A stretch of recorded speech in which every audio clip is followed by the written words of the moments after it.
firgici da tsoron da ake game da su kai ya bayyana. Sannan ku kuma talakawa wallahi ku sa zuciyarku a sanyi. Babu mai iya gyaran Najeriya sai Allah. Shi kanshi Buhari in ya hau irin yadda ya samu kasar a dagwalgwale sai ya ci shekara 4 tukuna bai san ina ne clutch da birkin da zai taka ya kara mata giya ta yi gaba ba. Kadan komi ba saboda rudanin tattali da siyasa da addini da zamantakewa da halaye da kasar take ciki. Amma mu abin da muke fata shine mutane irinsu in sun hau za su hana barna ta ci gaba.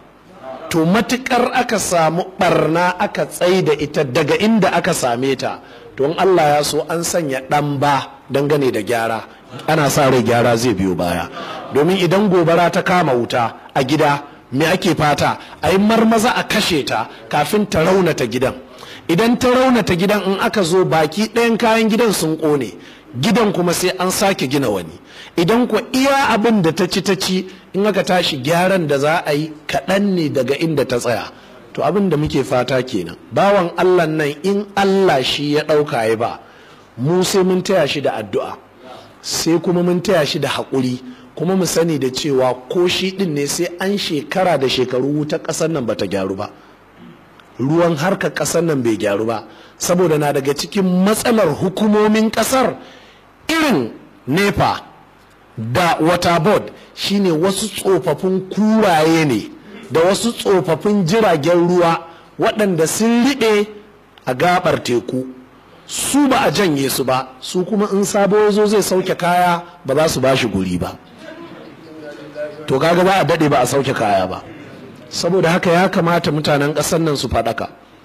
Babu shakka hukumar nepa tana cike da wasu tsofaffin kuraye ne waɗanda jiya yau duk sanda aka zo su ɗin ne suna nan.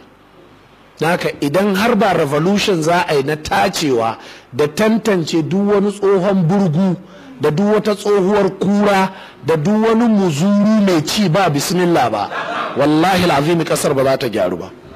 Saboda haka al'ummar mu kusan haka, dan kada gobe ku dawo kuna zargin mu cewa ai su malam ne suka ce mu zaɓi suwa ne, ga su nan mun zaɓe su har yanzu ba su tsina na komai da komai ba. To sa'an nan su kuma 'yan takarar da suka dogara da wasu matasa waɗanda za su ainihin yi musu satar akwati, abin da nake cewa waɗannan matasan kai canku kuma ƙalubalenku, me yasa wannan ɗan takarar bai ɗibo ƙannan shi da 'ya'yan shi ya saka a cikin ku ba? Me yasa ranar zaɓe yake kwashe 'ya'yan shi da matan shi su bar anguwar?